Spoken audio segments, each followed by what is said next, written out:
Hey, what's up, guys? Got another video here for you.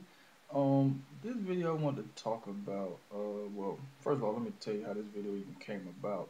Last night I was having a conversation with CJ Molina too. Shout out to you. If you haven't, any of you guys who haven't checked out his channel or anything, go ahead and check him out. He has some real cool videos also.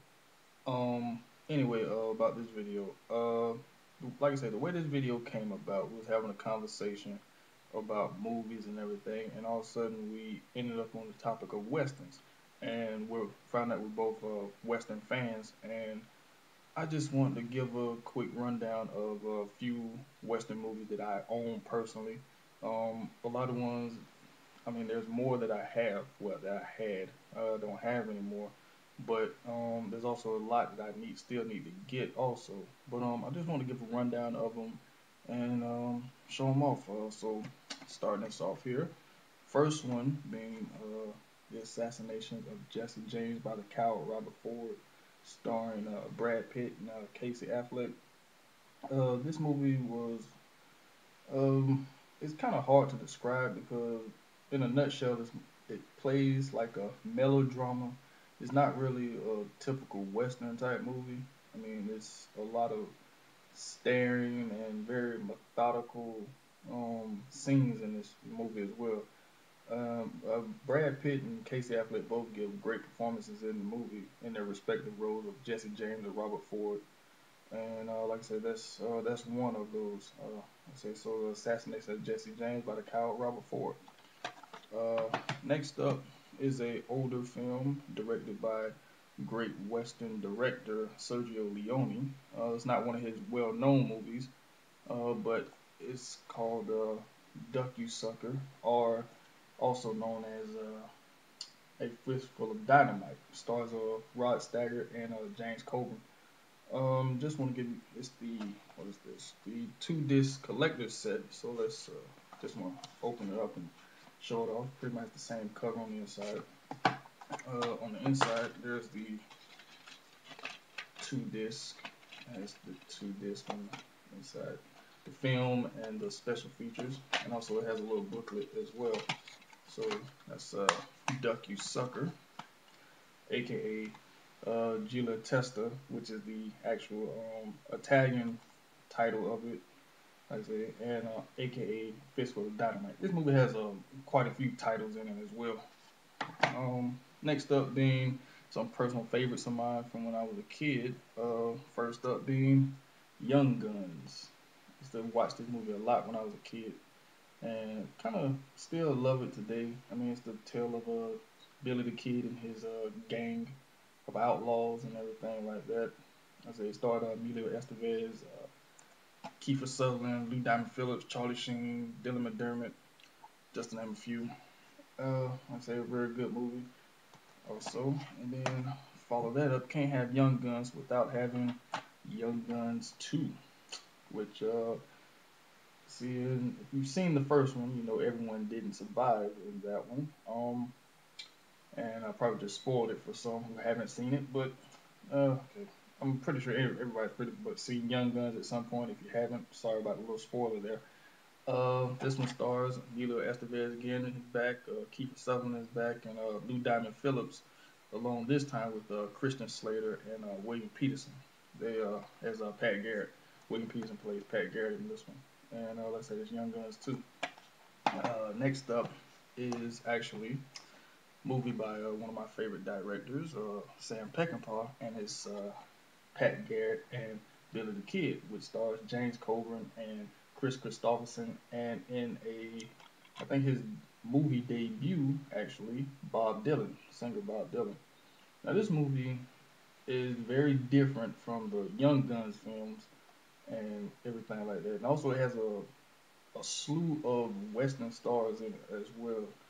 I mean, there's a curtain call to each older or anybody who's been in westerns or seen westerns will recognize the many faces that pop up throughout the movie. Um, Also, this is the two disc special edition, which has both versions, the theatrical version and the Turner TNT Turner preview version on it, which was released in 1980. What is this? 1988. That is, and I say it's a very good movie as well. Kind of underrated. I mean, I know it didn't get a lot of love or was received pretty well when it first came out and everything like that. But in recent years, it has gotten a better reception also. Like I say, so that's Pat Garrett and Billy the Kid. Next up, favorite of mine as well, Unforgiven. Written, directed. Well, was it written? No, it was not written. Sorry about that. It was not written, but it was produced and directed and stars the man himself, Clint Eastwood, along with Gene Hackman and Morgan Freeman. I said Unforgiven was his last Western movie and is one of the best Western movies in recent years. And I really enjoyed it. To me, this is the last great Western movie that came out, just because of the sheer, the let's just say the way it's portrayed. I mean, you have the good guy.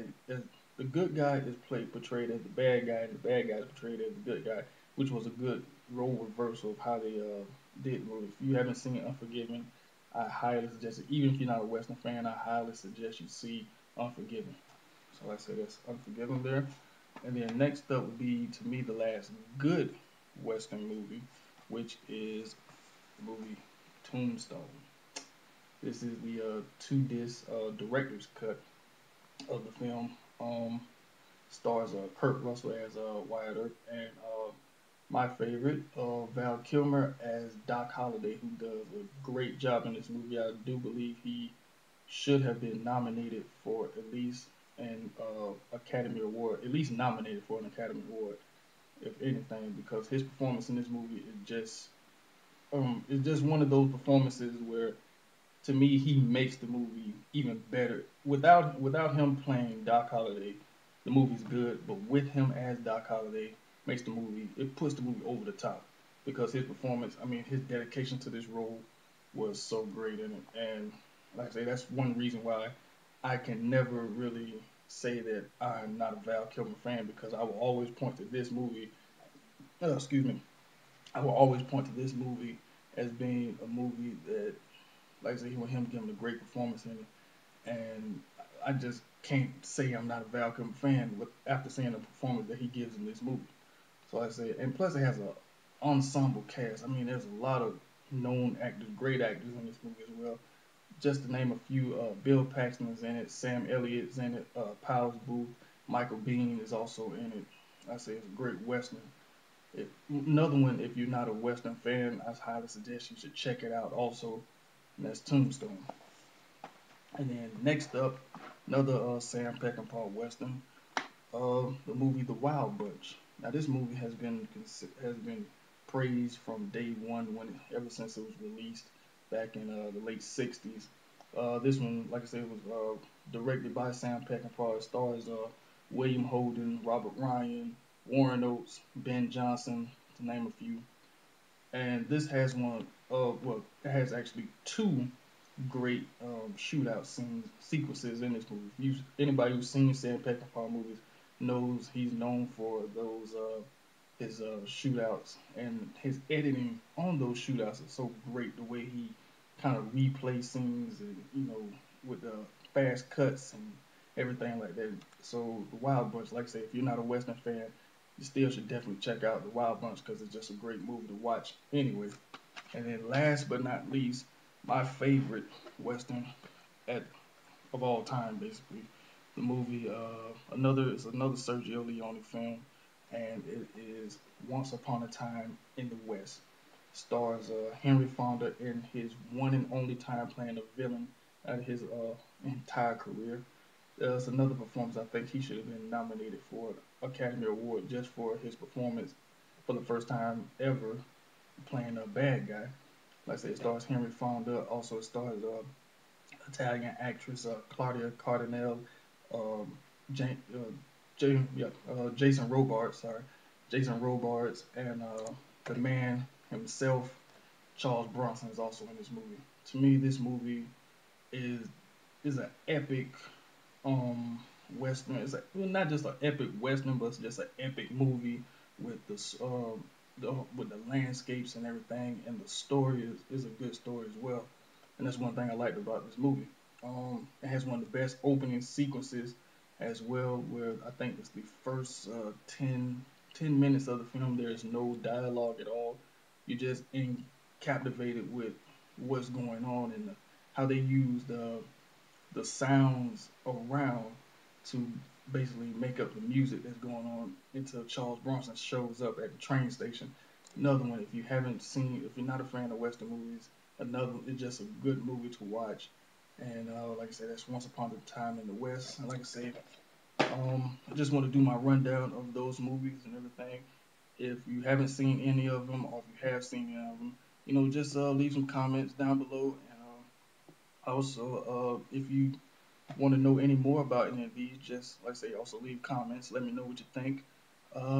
So that's basically my rundown of a couple of Western films that I own. Also, if you guys are any Western fans out there and you do like Westerns and you think I might be interested in some new ones to pick up, because my list here, well, my collection is kind of small. I mean, I do have to pick up some more, as you can see.